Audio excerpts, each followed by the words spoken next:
Majlis Agama Islam dan Adat Melayu Perak (MAIP) menerusi syarikat milik penuhnya Perbadanan Kemajuan Ekonomi Islam Negeri Perak Sendirian Berhad atau PSB secara konsisten aktif dalam usaha memberi kesedaran mengenai amalan berwakaf.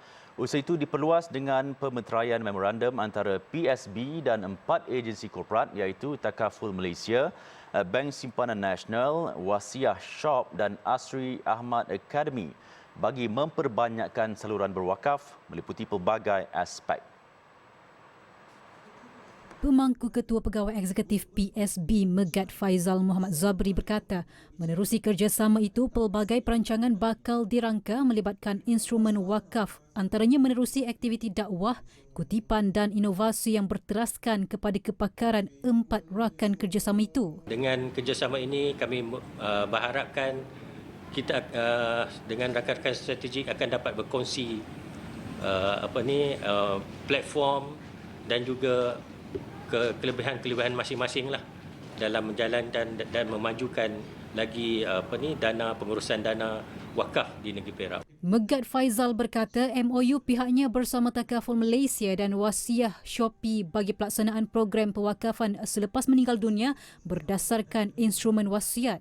Bagi kerjasama bersama BSN pula, PSB akan menambah kutipan melalui kemudahan berwakaf bagi menggalakkan lebih ramai umat Islam melaksanakan wakaf secara tunai. Manakala Asri Ahmad Academy, kerjasama itu dibuat melalui perancangan program pendidikan melibatkan pelaburan saham patuh syariah dalam masa sama membuka peluang kepada pelabur saham untuk berwakaf. Pada majlis MOU itu, PSB menerima sumbangan dana wakaf berjumlah RM100,000 dari Takaful Malaysia dan RM20,000 daripada Bank Simpanan Nasional. Ditubuhkan pada 28 Jun 2012, PSB yang menjalankan perniagaan menjurus kepada sektor perladangan, kesihatan dan hartanah merupakan penyumbang kepada sayap ekonomi negeri Perak. Dalam tempoh 9 tahun, PSB telah menyalurkan dividen kepada MAIP sebanyak RM31.7 juta.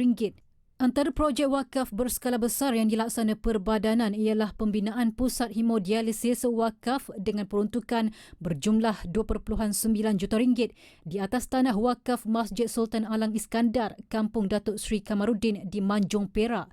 Pembinaan hasil sumbangan sepenuhnya orang ramai dan badan korporat itu telah memberi manfaat kepada 29 asnaf penghidap sakit buah pinggang di daerah itu serta pesakit lain. Selain itu, PSB turut bergiat aktif dalam pembangunan perladangan sawit di atas tanah wakaf seluas 1,850 ekar di Besaut Sungkai bagi tujuan soraan masjid-masjid di seluruh negeri Perak, dan sejak 2013 sehingga kini, PSB berjaya menyumbang sejumlah RM2.46 juta kepada MAIP hasil keuntungan ladang berkenaan.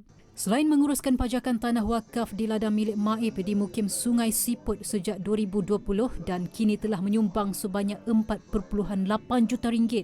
Wang berkenaan telah diserahkan kepada MAIP sebagai bayaran pajakan untuk tujuan saraan Sekolah Agama Rakyat Negeri Perak. Dan terbaru, PSB mengorak langkah dengan mengembeleng dana wakaf tunai melalui program Wakaf 365 sebagai usaha mempertingkatkan dana wakaf tunai am sedia ada. Melalui program itu, 10,000 pewakaf disasarkan.